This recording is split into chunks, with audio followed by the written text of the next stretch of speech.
meminta Saudara Sekretaris Dewan membacakan rancangan keputusan atau yang mewakili.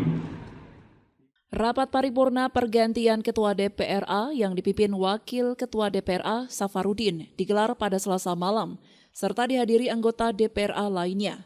Anggota DPRA menyetujui pergantian Ketua DPRA dari Saiful Bahri atau Ponyaya kepada Zulfadli atau Abang Samalanga.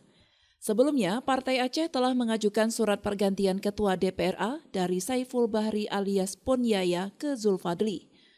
Pergantian itu dilakukan setelah Ketua Partai Aceh Muzakir Manaf atau Mu'alim melakukan evaluasi terhadap kinerja anggotanya yang duduk di legislatif. Surat pergantian itu diteken oleh Mu'alim, Sekjen Partai Aceh Kamarudin Abu Bakar, serta Ketua Majelis Tuhapet Malik Mahmud Al-Haitar.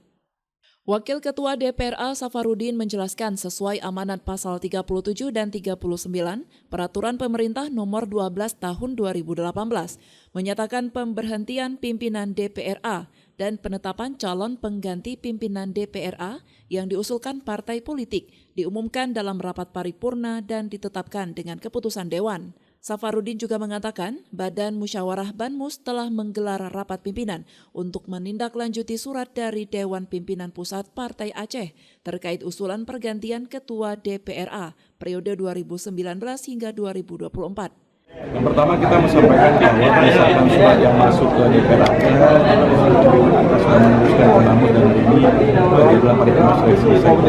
Proses itu sudah menjadi sebuah keputusan DPR Aceh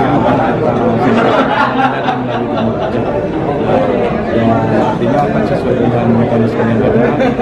DPR Aceh ini sudah memiliki keputusan yang artinya definitif atau mendapatkan naskah dari kementerian.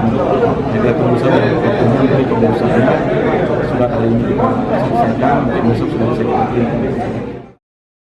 Dari Banda Aceh, Lala Nurmala melaporkan untuk Puja TV Aceh.